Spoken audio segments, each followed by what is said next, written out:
Batería diseñada para el proyecto de moto eléctrica de la asignatura APIN. Hemos diseñado una batería a partir de celdas de ion litio individuales.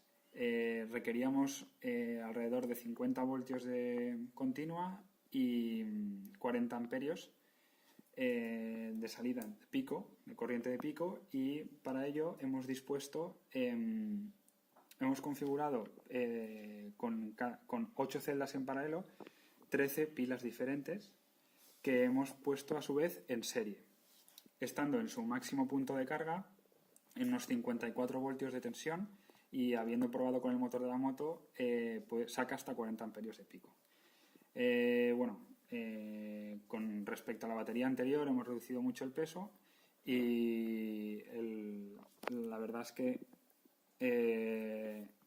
ha sido bastante fácil de montar mediante estas estructuras de plástico. Son unos portapilas encontrados en internet para los modelos de las pilas específicos, que son la 18650.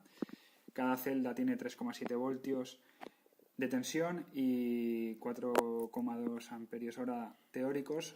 Nosotros hemos comprobado mediante a la hora de cargarlas que miden hasta 1 amperio, es decir, tienen bastante menos capacidad de lo teórico.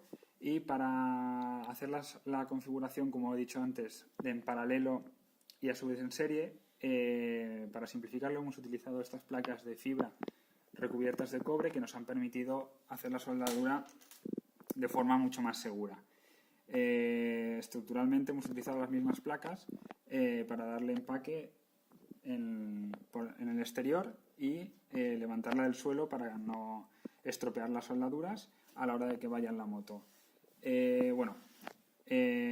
Como hemos trabajado en conjunto con nuestros compañeros del BMS y se requiere del sensado de tensión, corriente y temperatura para luego ellos medir, se ha decidido salir de cada una de las pilas con una resistencia para evitar riesgos a la hora de que se produzca un cortocircuito, por ejemplo. Entonces, estas resistencias, como vemos aquí, de 270K, nos eliminan el riesgo de una descarga con consecuencias graves.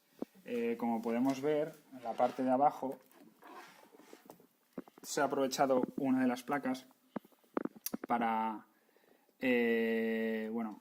utilizarla para poner las resistencias shunt, que nos servirán para medir la corriente global que pasa por toda la batería.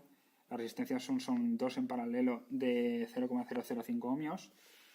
Y además decir que las celdas están soldadas a las placas mediante un trenzado de 2 hilos que comprobamos en el laboratorio que fundían cada hilo a 5 amperios, de manera que el trenzado aguanta más o menos el doble, 10 amperios, utilizándolos de fusible, de manera que si una de las celdas se estropea, se cortocircuita, el cable rápidamente se fundirá y así no afectará al resto de la batería.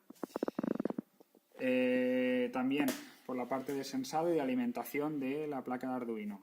Se ha utilizado este cable compacto donde hemos utilizado 10 de los pines y que están conectados a estas resistencias que, como digo, son tanto de sensado de tensión de estas celdas como de alimentación, los voltajes requeridos para el Arduino.